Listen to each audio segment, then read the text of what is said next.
Hello, my name is Kimberly Stewart Lucas, also known as Warrior Mamas, and this is Dish with the Doulas. Thank you for joining us.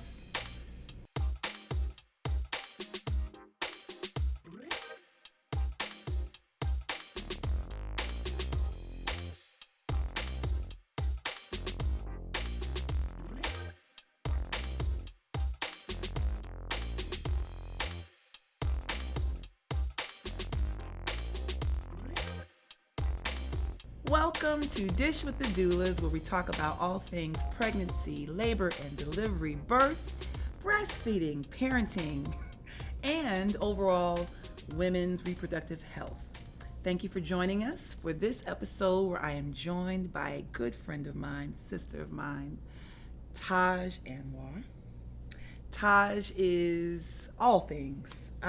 There's not one title but there are some titles of dynamic woman, and an amazing mother, and a lieutenant, because I'm proud to say lieutenant, because you earned that, firefighter, and paramedic, and organizer, activist. I would say gardener, but you gardener, grower, all of that, and a doula. We're dishing with the doulas. And so thank you so much for being here with me today, finally. Thank you for having me, Thank you girl. so much. Our backstory, let's see, Vantage Point Studios, where that would start, I guess, kind of begin. Yes. Dan and Kenyatta at Vantage Point Studios for a number of years. Mm-hmm. And you used to go to get tattoos there. Yes. Right? And then when they moved from the West End to the location on Ponce over by MJQ, that's where we connected. Because we talk about 15 years ago when I was pregnant with Solomon, and you were. Let's see, Khalik was born already, and Naeem was probably in the arms. He's a baby. Because him and Solomon are pretty close in age. They're pretty close in age. And so that's when we connected. And really through the work that you were doing with MOB, Mothers of Black and Brown Babies, that was about that, 15 years ago, right? Yeah. Where I remember doing a newsletter. I don't know if we did any more, but this was right after, my world with Warrior Mamas kind of began with having Solomon, and me being pulled into, I knew what worked for us with me and Yada, our formula. So that was affirmations. And that was a natural home birth, and it was an unexpected home birth. We didn't plan it, unassisted. So I was just full of all this knowledge and all these things I wanted to share, and I always want to provide resources to other people. That's always something that's been a love of mine. And so now I'm in this new world, and you were like, hey, you want to provide some information through MOB? So that's how we connected from there. And then throughout the years of mothering and growing and being partners and friends and all that, we are here today. And I would like to know, because I don't know the full story, how did you come into the birth work that you do? There's so many things that you do that are all interconnected, really with nation building. That's what, when I think about that, I think of you, because of all the things that you teach and the things that you do and pulling people together, but specifically the birth work. What led you to want to do that? Well, what led me to wanting to do birth work, I had a pretty natural pregnancy with Khalik and Naeem, and but they were both born in the hospital. I remember when I had Khalik, my first child, it was very difficult to get out. Had a really big head, So as a new mom at the time, I didn't know there were some different things that I could do to assist with that. So I kind of just did whatever the physician said. Now I didn't tear, but I remember not liking the environment and the feeling, and I didn't like that my legs were up in the stirrups. I didn't like the entire environment. You knew then, even though this was your first, you knew that you didn't like what I didn't was like how it felt, because at the time, if you remember, I had really long locks, and they were oh, move all this hair, it's in the way. That's why in my birth pictures I have on a gigantic crown, because They told me to put my hair up. Like I couldn't birth how I wanted to birth, and I didn't like how it practitioners felt. told you to put your Correct. hair up. When Okay. the facility that The I gave birth facility. in. Okay, gotcha. So I didn't like that sterile environment. I didn't like that feeling. So I decided with Naeem, I would take more of control. So, you know, I was already doing my holistic foods and herbs and all that stuff. That was already a big part of my life. But for this one, for Naeem, rather, he was born in 2002. I started preparing my body even more so, doing more of the yoga, opening up my pelvic area and strengthening my perineal and all of that stuff. Through research, what encouraged you to do that? How did you know to do those things? Is it just through your research that you were doing, or?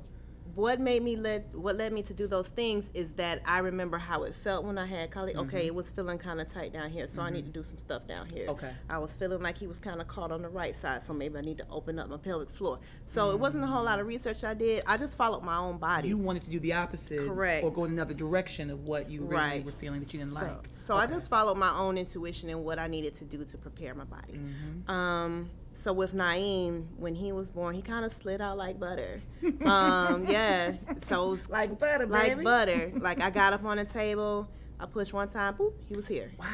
He came so fast that somebody who was walking by the door, a physician that was walking by the door, had to come in. They were Like, like, what "Whoa, just happened?" we need a doctor." So that happened with that, and Wow. I was like, okay, I like how this feels. Okay. Being able At to the do it time, freely. correct. Okay. So at the time that I was having them, I was teaching public school, so I was very familiar with defects and what they'll come to your house for, what they'll arrest you for, and all that stuff. So birthing at home while I was a teacher back in the early 2000s kind of wasn't an option because they knew I was pregnant, you know, and if all of a sudden I had a baby, they'd be like, Where'd you give birth? where you do that at? Yeah, right. So I didn't want to set myself up, you know what I mean, gracious. to have an issue with defects that could affect my employment, et cetera, et cetera. So I was like, okay, I'll go ahead and give birth in the hospital, but I'm going to do it my way. Yeah. So, Which is an option. That's the thing. correct. So with Peaches, Peaches was 10 pounds. So, What? yeah, she was the biggest baby. that. So when I was pregnant with her, they were like, okay, the baby is big. You're going to have a C-section. I'm like, Says who? why you say that? I mean, we don't know what's gonna happen yet. Exactly. Why you think that? Oh yeah, we'll just prepare. I was like, well, you're gonna prepare for it. That's what I'm thinking to myself. You I let are. them talk, you know. But I was like, okay, I know what I want. I know what I'm going to do. So I just started preparing my body for that, and went in there and hollered and screamed and pushed out a 10-pound baby my way. Your way. So what led me to get into birth work for others is when I joined the fire department after having Dilla, I began to run a lot of calls and with babies being born. I said, okay, I already know how to do this because I've given birth 4 times. Number one, so I've attended 4 births. Yes, I've been Right. present. Right, and I know how it feels, and I know what mothers need. So it was a natural progression. So I went ahead and became a doula right outside of EMT school, which is where I went to become an EMT intermediate. At the time, it was called intermediate. Okay. Intermediate is no longer a level in Georgia, but at the time, it was an intermediate. Okay. Not a basic, but kind of in the middle. In the middle. In the lower middle, that is. So I became a doula. Got certified this and the third, and I was like, wow, I really want to go further with this though. So I went and studied midwifery and became a direct entry midwife. Really? So now I tell people, you know, when they hire me, you can either have me at the top with you at your head, or you can have me at the bottom. And I think that was the difference as far as midwife and doula. Yep. And I'm gonna be honest, I did not know about you being a midwife. So there's that part too, midwife. Add that onto the list. It's all good. It's all good. But yeah, so I became all of these things because I remember how difficult it was for me in becoming some of these things. So like even with giving birth, just, you know, going through school, getting my PhD, getting this, getting that. I just remember how hard that was, and how lack of resources I had. And at the time I was married, so it's not an issue of having a partner or not. There's so many things that come with becoming a mother, even like over and over again, especially when you have more than one Multiples, child. yeah. Each pregnancy is different. You have different emotions, The different needs thoughts. of the children, And all of that. In addition with that, you're getting older with each time, so you have different needs as well, and Things are different from correct the first. different level of motherhood. Like it's so many different things, so many transitional periods. So I remember what that was like, and how I didn't have the gumption or the courage to reach out and say, "Hey, man, need some help. Yeah. I don't know what I'm doing, and I don't know how to solve some of these things." So I would just internalize and kind of try to figure it out. So now, I offer to not just my clients, but to the world. So I have people hitting me up from all over. Just asking me how, what, And that takes, like you said, a level of courage to even identify that you don't know everything, but then to vocalize that I need support. That's two different things in itself. right? And then feeling like, okay, there is someone to go to ask for help. A lot of people don't feel like there's someone or some place where they can be vulnerable to say, I need the help, and then to get the resources that they feel that they need. That's everything. Everything. That's why, when I talk about some of these things on a public platform, social media, when I go teach or when I'm invited to go speak and do different things, I'm very open about the different things that I've been through. I tell people that I have PTSD. I'm dyslexic. There's a couple of different things about me that people are like, "Oh, I wouldn't tell that." But that liberates. Again, I talk about having a testimony and sharing that, and there's certain experiences that are for you. Correct. But then when you share that, that frees so many people to know that, okay, she's going through or has gone through these experiences like I may have or identify with, Right. and she's in this place, I can get through it too. Right. And it's So more for it's that than it important. is for me. It's not for me. It's not for you to say, "Oh, Tajik is so great. She did all these great things, and even though she had this, that, and the third," it's not for that. It's for like, if you can get through this and you see somebody can get through it, you be like, "Okay, you know what? I can do that too." Because it's a lot of mothers, particularly mothers of color, who are taking their own lives because they're afraid, or they can't get past the hurt. They just want the hurt to stop. And it's not necessarily a hurt that somebody else did. So like I said, there's so many things that happens with you hormonally when you have a baby, and unless you've had a baby, you just don't understand that. And we talk about that fourth trimester, that we're really not supporting or identifying or even acknowledging. And I think that's where a lot of things kind of can fall apart. Right. You've got, of course, the conception, you've got the pregnancy, you've got the labor, delivery, and birth, and then what happens after that. Right. And there are a lot of people, it's like, okay, you have the baby, all right, go off about your business. No, that's when the a real whole, work that's when the begins. real, and then when you have multiple children, there's a lot going, there's so many different layers, but there is a time for recovery. And we're not really talking about that. And then you're thinking, oh, I'm a mother, I'm supposed to have this together. I'm to care for this new baby, so I have to be this, that, and the other. But then what about what you need for yourself? And then, like you said, asking, even feel comfortable for asking for help, because we feel like, especially Black women, we're supposed to have it together. Well, that having it togetherness is what's taking us out. Exactly. If we're not taking our own lives, we're dying from heart issues, high blood pressure. My cousin Chocolate, who went to school with you, she died of a heart attack. She was 38 years old. So, when you think of people having heart trouble, you usually think older folks. People. 38 is really young. Right. We're talking about a woman who had 2 children, who had lost 2 of her children as well. So, when we're talking about that 4th trimester, or even when women, have stillbirths, or when they, have a child that is born sickly and dies soon after, we just think, oh, whatever. Sorry. Have another baby. Yeah. We don't talk about that after The grief period of just identifying and dealing with what happened, healing. Right. We don't allow for the healing to happen. And I say healing happens, I think about Jamila, because she had healing happens. We're not allowing for healing to happen. We're not giving people a safe space. I think the more work that we all do in the community that we are part of, that we're doing our best to open that up, to allow for the conversation to happen, to allow the resources to be available, and then to just say it's okay to whatever space that you're in. You know, right. That's everything. That saves lives. That saves lives. Oh my goodness. What are some of the services that you provide and all the work that you do, but specifically with midwifery and doula? Well, with services? birth, in addition to midwifery and doula care, I also offer consultations. So people who have not hired me are able to contract me out, you know, and have direct access to me for resources and things like that. You brought up MOB, and see, with MOB back in the day, it was more of like a organizational piece, but like I found that some of those organizational things, they get in the way of the actual work. You know, I spend more time typing than I do actually working, so that's why I was like, you know what? Let's just do the work. Yeah, let's just do the work.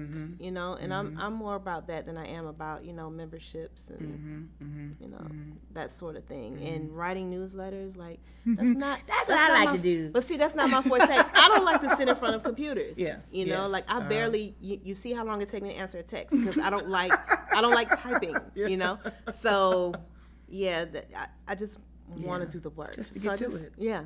So I make myself, you know, accessible to the community at large, not just Atlanta, just anywhere in the world. The good thing about the internet is that anybody can access you from anywhere. Exactly. Yeah. People So that you would never walk past. correct. Are getting information. That means I get a lot of emails, a lot of calls, a lot of DMs and stuff like that. So it takes me a while to get through all that stuff because I'm just one person. But I do eventually get through it and able to answer questions and things like that. So if you have emailed me or called me, don't be like, man, she's ignoring me. I'm not ignoring you. There's like probably 150 people who also have called. So And give there's me a other second, stuff going I'll on get to today you. as well. You have to allow for that, Correct. you know, life that happens, and children, and work, and do. And me. And you. Hello. Yeah, The time just for you. exactly. Placenta. Encapsulation. Encapsulation. Encapsulation. Because Yes. I know you've done it Yes. for specifically our friend Keisha's daughter. I know we had helped, or we got it ready for you. Right. And then, but you do the whole process, right? Correct. Yeah. Talk about some of the benefits of why someone would want to take their placenta and to not discard it, but to keep it for themselves. Well, number one, why you don't want to discard it, because it's a part of your body. It's a part of your baby, something that you and your baby shared. So it belongs to you. It's not medical waste. It's not trash. It's a treasure. It does have some benefits. And even if you don't want to do the placenta encapsulation, I encourage mothers to take their placenta and bury it and put a tree on top of it, you know, or put a flower on top of it. Anything but throw it away, because it is a part of your experience. Exactly. So I feel like it needs to go with you. Exactly. In terms of placenta encapsulation, the benefits, man, it's so many benefits. The main benefits are the postpartum depression piece. Yes. It helps with that so much because it has so many hormones and stuff like that. You get all the vitamins and nutrients in it, so the things that you have lost when you were pregnant and sharing your body with the baby, you get to replenish those things, as well as strengthen them for the baby. They help with milk production as well. Yes. And they also help with the recovery period in the fourth trimester that so many women struggle with. Placenta encapsulation, along with breastfeeding, very much assists your system in getting back to a place of normalcy. And recovering. And recovering. Where do you see, I think about, and I mentioned our community, and when I say our community, I'm blessed to be a part of a group of women who believe that birth is your birth, and that you can create the birth that you want. Right. And so I'm grateful to be a part of, and just seeing all the work that everyone is doing. You know what I'm talking about, as far as Tamikas and Shanti and Rajni and Tolu. There's a group of, and it's a large group, a network really, and even the organizations that are doing the work, Black Mamas Matter Alliance, and I'm forgetting that, but there are many organizations plenty. that do it. Where do you see the direction of birth advocacy kind of going, or where do you want to see it go? I think that all women of color. See, it used to be like a hippie type thing, right? So all this natural birth and placenta encapsulation, all this weirdo crap. You know, it used to be a thing for us hippie folks and natural folks and stuff like that.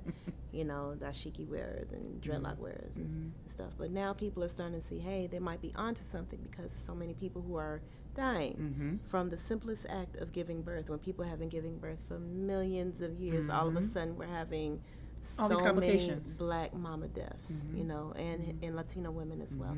So people are starting to say, this is an issue, you know.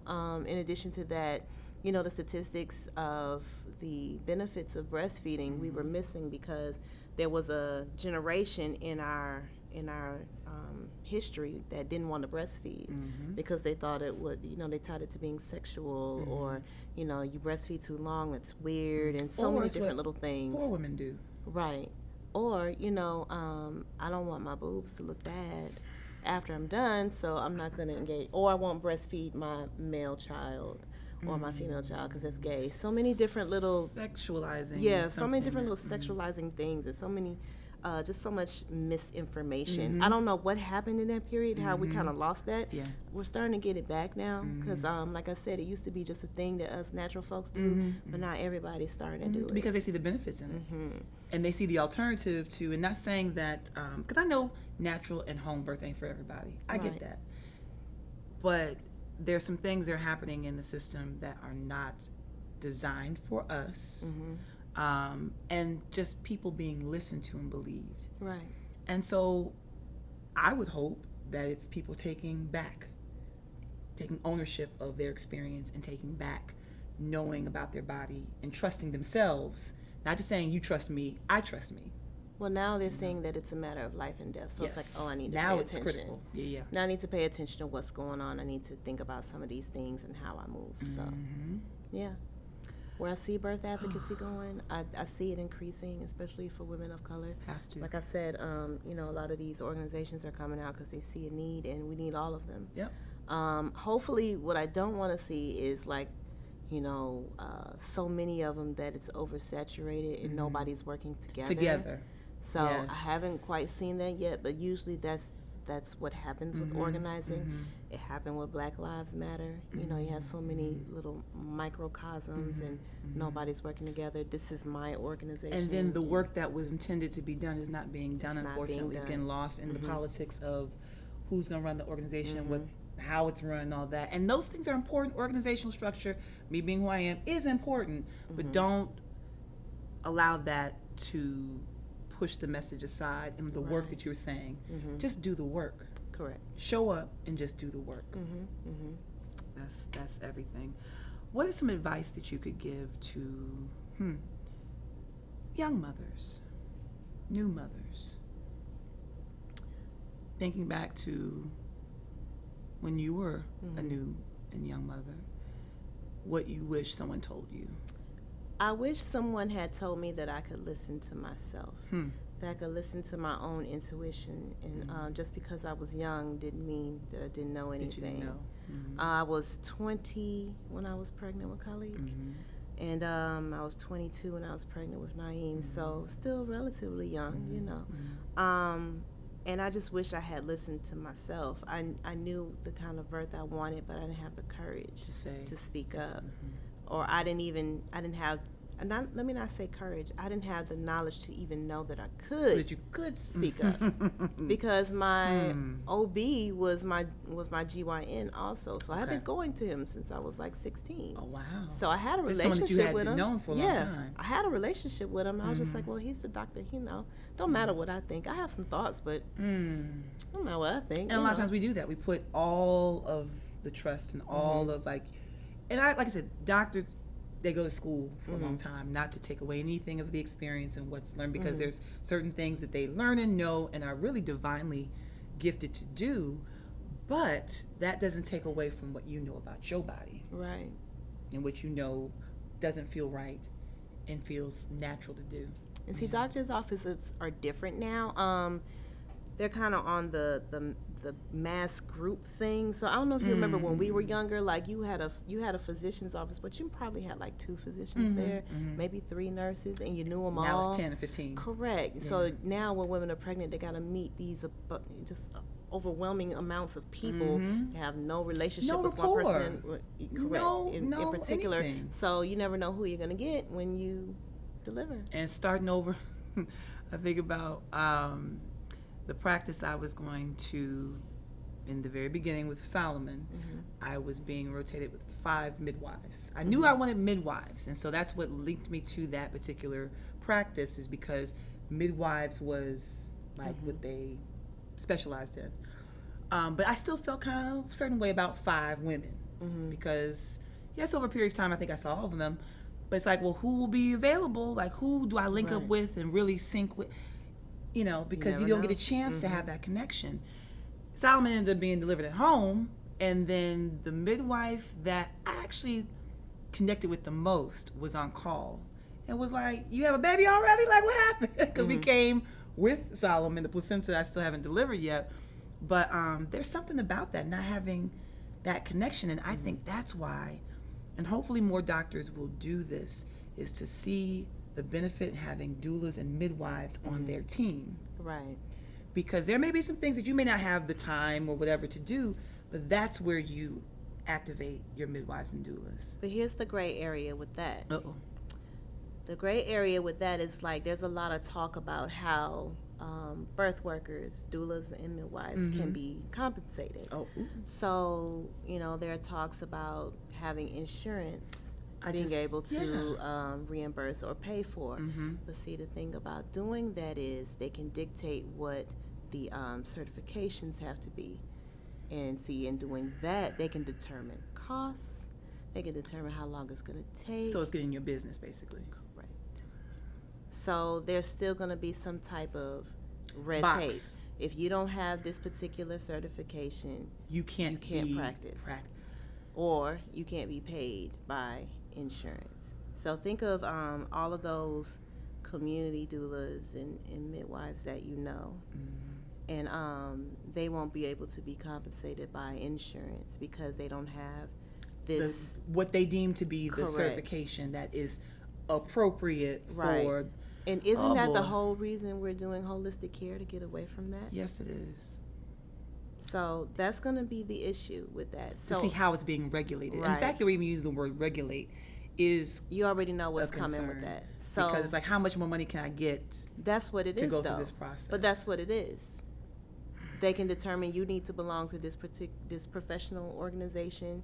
You need to have membership to this. You need to have scholarship to this. So this is them still dictating what takes place. So they still got their hands in what's going on. So what's the alternative? What do you suggest? The alternative is going to be us women making our maternal health a priority. You know how we have baby showers and you know stuff like that. We need to start maybe condensing some of those things and putting money towards having a support system for when we give birth and postpartum care. You know, you have all these grand decorations and photographers and videographers and DJs for your baby shower. You know, you got to cater that thing for 100 folks, and it can get a little costly. You know, so instead of doing that, use that for the care. Use that for the care. Baby showers are great, but you know they're really kind of. Well, we've had a few. I mean, I had one with Khalid. Yeah. But after Khalid, I was like, wow, this was a big ass waste of time. I'm tired, and I got a whole bunch of stuff that I didn't really need or want. Yeah. You know. That's where the blessing way piece comes in for me. Is that when we gather, and no knock at baby showers. We're just talking about allocating the resources differently. People want to give. People want to do for. Okay, great. But the important part, you talk about that support part. Right. That postpartum part.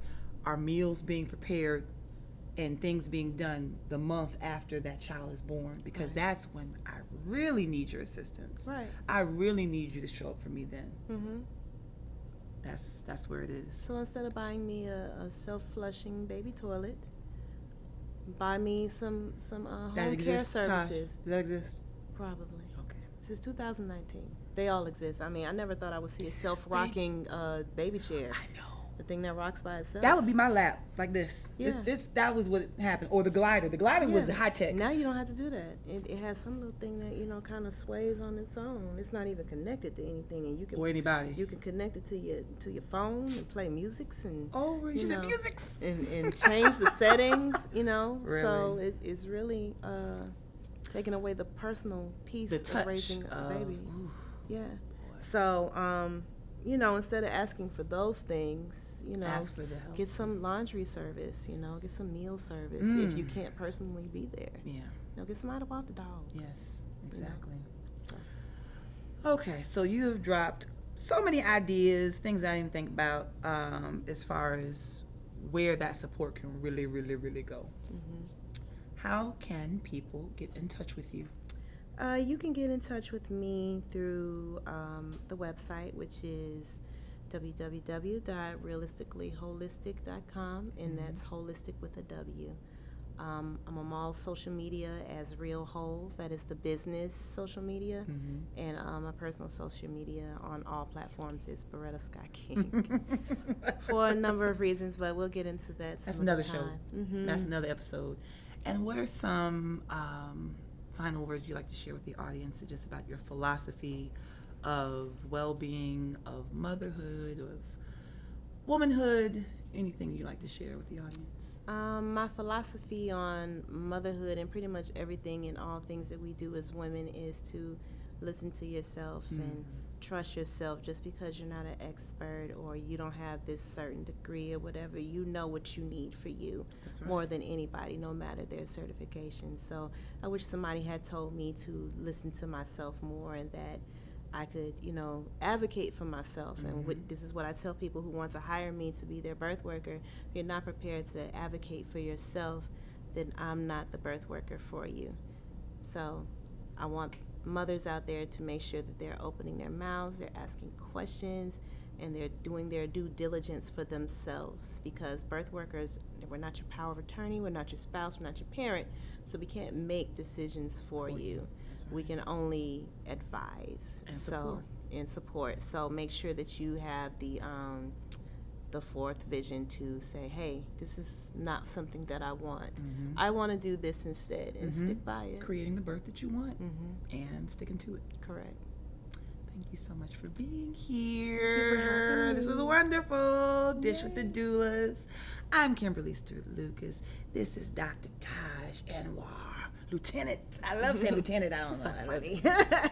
And if you have any questions or comments or suggestions on future shows for Dish with the Doulas, please contact me on IG. I'm Warrior Mamas with an S, and that's 2 M's like Mama Mia.